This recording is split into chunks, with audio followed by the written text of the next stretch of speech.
Je me trouve sur l'avenue des Champs-Élysées où se déroule chaque année le grand défilé militaire du 14 juillet. Emmanuel Macron est arrivé à 10 h près de l'Arc de Triomphe où il a été accueilli par le chef d'état-major des armées avec qui il a ensuite procédé à la revue des troupes. Il a ensuite rejoint la place de la Concorde pour recevoir les honneurs militaires. C'est le deuxième défilé du 14 juillet auquel assiste Emmanuel Macron depuis le début de son quinquennat. Depuis 1880, les Français célèbrent le 14 juillet leur fête nationale. Les armées se présentent devant la nation et leur chef, le président de la République. Présenté par le général d'armes François Lecointre, chef d'état-major des armées, le défilé est commandé par le général de corps d'armée Bruno Le Ray, gouverneur militaire de Paris. Le président de la République a donné le coup d'envoi du 138e défilé du 14 juillet en se rendant sur les Champs-Élysées.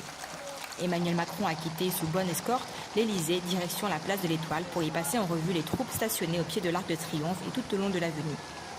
Le chef de l'État est monté pour cela dans un commande-car militaire. Il a descendu les Champs-Élysées, escorté par 22 motos et 165 chevaux de la garde républicaine. Arrivé place de la République, Emmanuel Macron a reçu les honneurs militaires au son de la Marseillaise.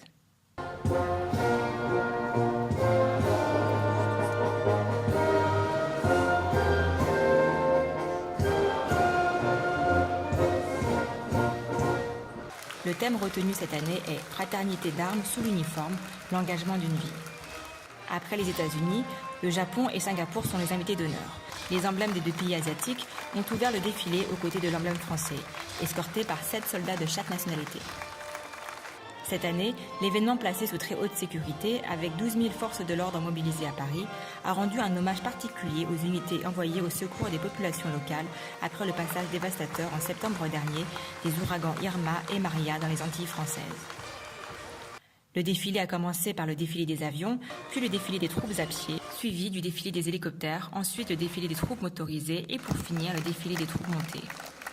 Les invités ont découvert quelques 4 290 militaires, 220 véhicules, 250 chevaux, 64 avions et 30 hélicoptères.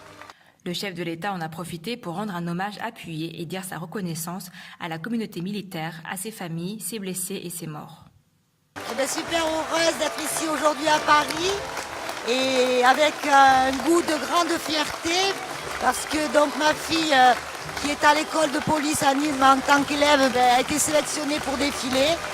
Et tout est magnifique, le temps, les gens. Et voilà, donc on va terminer de regarder ce défilé. Par rapport à l'année dernière, cette année on a souhaité rendre hommage aux troupes qui sont intervenues à Saint-Barthélemy, à Saint-Martin, à la fois policiers, militaires, gendarmes, secouristes. Donc cette année le président de la République a souhaité leur rendre hommage, c'est pour ça que vous les avez vus défiler en tête de cortège cette année. Le 14 juillet, c'est un grand moment pour la cohésion de la France. C'est un moment pendant lequel les Français célèbrent la France. Les Français rendent hommage à leur armée et à toutes les forces qui concourent à leur sécurité, à leur protection. Oui, lieutenant-colonel Bernard Blanc du département de l'Hérault, sapeur-pompier volontaire et depuis sapeur-pompier 40 ans. C'est magnifique, tout est beau.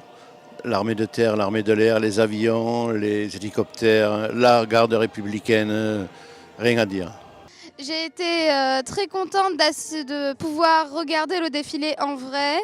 J'ai été émue en voyant mon papa défiler en tant que douanier. Vraiment, je veux juste dire une phrase. Vive la France!